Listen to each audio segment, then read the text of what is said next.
But here's what pessimism would try to get you to do. Believe that it's only half empty. And when pessimism comes to your mind, you've got to educate pessimism, because pessimism is stupid. Pessimism tries to get you to believe that it's only half empty. You got to say, pessimism, you've never been to school.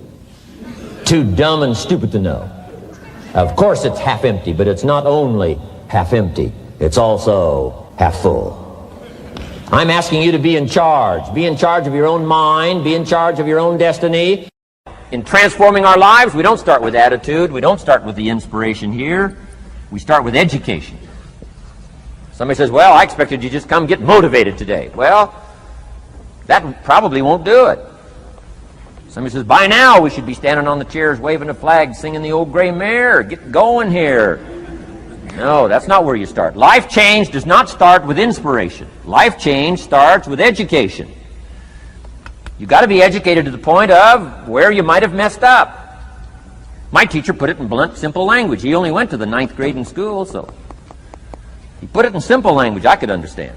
He said, Mr. Rohn, after 6 years living in America, healthy American male, 25 years old, been working 6 years, 1 year of college, pennies in your pocket, nothing in the bank, behind on your promises. Shoaff said, I just got one simple explanation for that. You've messed up. Now, I could understand that kind of language. Substitute a Hershey bar for an apple means you've messed up. Should walk around the block, could walk around the block, won't walk around the block. You have messed up. And all you got to go is write down through the list. Don't need some teacher to come by and tell you. Be your own best teacher, saying, hey, let me make a list of some places I've messed up. Because if I let this down, that probably affects the rest. And the answer is, that's true. So we don't start with inspiration. We start with education. Somebody says, well, just motivate this guy. He'll be all right. Just motivate him. Get him turned on. Probably not. If a guy's an idiot, you motivate him. Now you got a motivated idiot. No, he won't be all right. So we start with education. What's the first education? If it isn't going well and you live in America, you have messed up. You don't need to change countries. You say, well, the country's messed up. That's like cursing the soil and cursing the seed and the sunshine and the rain, which is all you got. Don't curse all you got. When you get your own planet, you can rearrange this whole deal. But this one, you got to take like it comes. So number 2 is attitude. Here was number 3, activity. This is the work part, the labor part. Taking action. And the activity is the miracle working piece. A miracle being something we don't quite understand how it works. Doesn't mean it doesn't work. It means we just don't quite understand how it works. Miracles work. God says. Now, I'm an amateur on God, but here's my best analysis. God says, if you'll plant the seed, I'll make the tree. Now, that's a good arrangement. Number 1, gives God the tough end of the deal.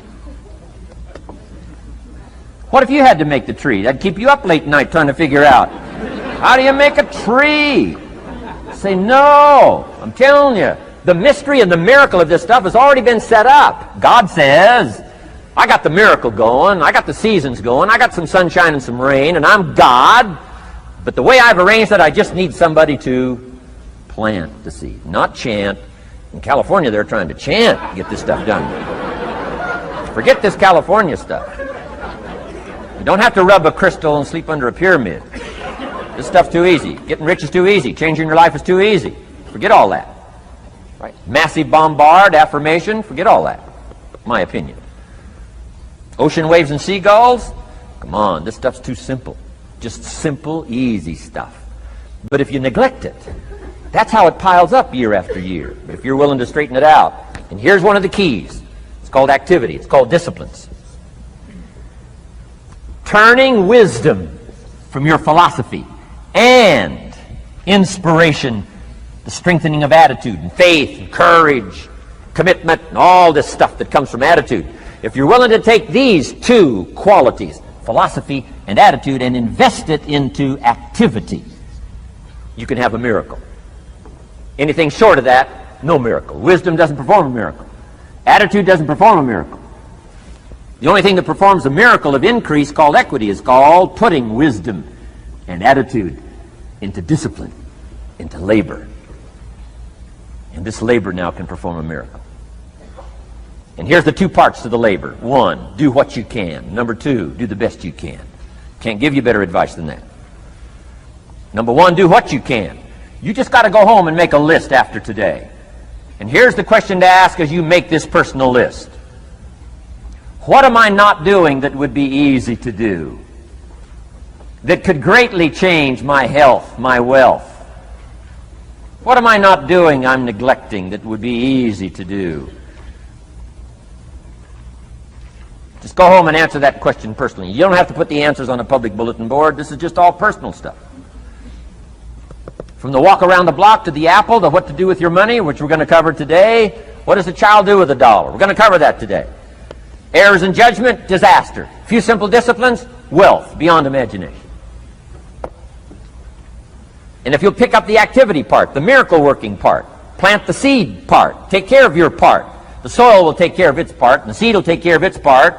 The seasons will take care of their part. The miracle will take care of its part. If you'll take care of your part, called putting it into activity, action. Works miracles. 2,000 years ago, on April 13th, one of Jesus' disciples.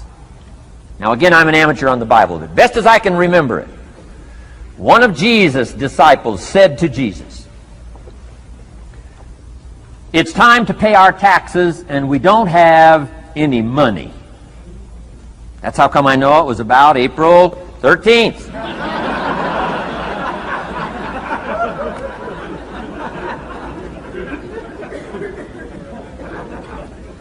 To this statement by his disciple, Jesus said, best as I can read the record, Jesus said, "No problem." Now, why could he say no problem? Well, word has it, he was a miracle worker. Word has it, if you're a good student of history, word has it, he was a miracle worker. If you handed a problem to a miracle worker, what would he be inclined to say? No problem. You got to hang out with folks like that. I belong to a small group like that. We do business around the world. You hand these guys a problem, they say no problem. What? How many books would they read to solve it? Many as it takes. How early would they get up? Early as it takes. How much information would they gather? Much as they needed. So it's what? No problem. You got to hang out with folks like that. Jesus said this will be no problem, the tax thing.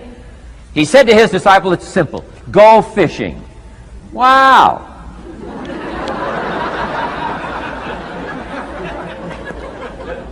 Now that was easy for this particular disciple. His name was Peter. And Peter was a fisherman. How clever. How clever. But here's the real problem. If you should fish, and you could fish, and you don't fish, you got no miracle. You could change, you should change, you won't change. That's called accumulated disaster. In 6 years, you'll be explaining instead of celebrating. Having some ragged list like I had, reasons for not doing well, pennies in my pocket.